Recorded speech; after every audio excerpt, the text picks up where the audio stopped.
Fossil fuels currently meet more than the 80% of global energy demand. Despite the current policy commitments and the recent pledges at COP21 made by countries to tackle climate change, global energy demand in 2040 is projected to grow at least by 32%, with fossil fuels still contributing 75%. Demand will be driven by emerging markets such as China and India, but also the African continent will play a role. Low-carbon technologies are not yet deployed fast and widely enough to meet current or future demand for energy. Over the past 2 decades, the global share of power generation from non-fossil resources has decreased from 37% in 1990 to 33% in 2013.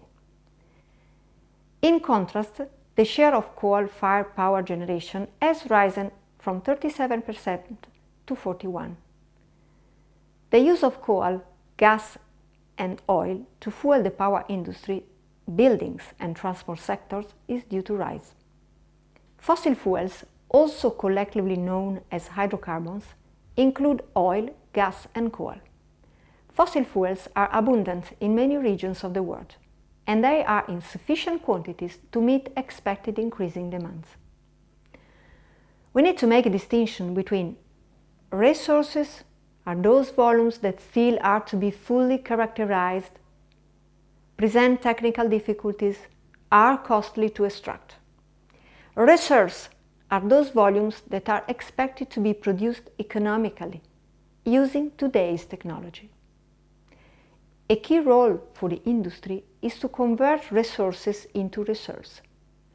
High fuel prices stimulate the development and testing of more advanced solutions and result in a growth of reserves. The very famous Haber curve, which is the alert to the depletion of fossil fuel, has been moved forward and forward over the last decade, thanks to the discovery of new resources that has been converted into reserves. This has been made possible thanks to innovative and advanced technologies, which will be needed also in the incoming future. Exploring and extracting from reserves in an economically viable way and in an environmentally responsible manner will require investment in new innovative solutions. In the conventional exploration for oil, one crucial parameter is the oil recovery factor.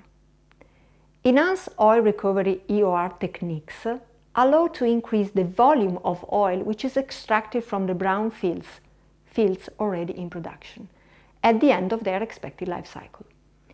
EOR techniques have increased the recovery factor from an average of 36 up to 40 and 50 with the latest cutting-edge technology. Adopting EOR techniques on a wider scale would automatically increase the global reservoir potential. EOR pilot tests are currently using mechanical, drilling and seismic techniques, chemical methods and CO2 injection. In the conventional exploration of gas, up to a few decades ago, gas was often stranded, too remote to be financially viable to transport to market, and an unwanted byproduct of oil production. Today, liquefied natural gas, LNG, provides a cost-effective solution.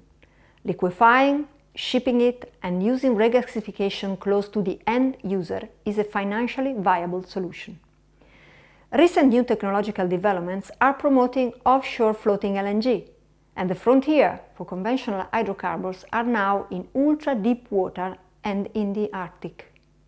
The global potential for unconventional oil is high, but it is now evident that technology is crucial to be able to access resources in an economic and environmental friendly way. As far as oil, the main unconventional resources are extra heavy and oil sands resources in Canada and Venezuela, and shallow reserves. Many of the deeper deposits are energy intensive since they are developed by using steam to reduce viscosity. Moreover, since their carbon footprint is high, they have to reduce their impact by carbon capture and storage, CCS. Unconventional gas tire gas, shale gas, and coal bed methane, has been developed mainly in the United States and Canada to increase their energy security. Sour gas, gas contaminated with CO2 or hydrogen sulfide, are also being explored, but here the key to such development is the ability to separate and dispose the contaminants. Finally, methane hydrates offer a potentially enormous source, but the technical challenge to exploit them still need to be addressed. Coal production has seen a step increase in the last decade, with projection pointing to a continued rise for the next decade, driven by emerging economies. Reducing emission from coal could be achieved by developing technologies to improve the efficiency of coal use, using CCS. The main interesting future improvements may come from underground coal gasification, in which coal is gasified in situ to generate power, or from generation using advanced technologies. Advanced ultra-supercritical steam cycles and integrated gasification combined cycle EGCC technology with state-of-the-art gas turbines are currently being developed. Further development of more cost-effective, energy-efficient CCS technologies will be essential to the future use of coal. The future use of all fossil fuels will be determined by the global concerns about local environments and greenhouse gas emissions, particularly CO2. In addition to the claimed shift to low-carbon technologies, some additional crucial actions may be taken all along the supply chain of fossil fuel in order to reduce the impact. Fuel switching among fossil fuels, new technologies to increase efficiency, CCS and other storage techniques. Phase out gas flaring, using it for EOR, power generation or other commercial use. The economic implications of a low oil price scenario are good for oil consumers and importers, although the fast-growing rise in dependence on supply from the Middle East may raise concerns over the oil security.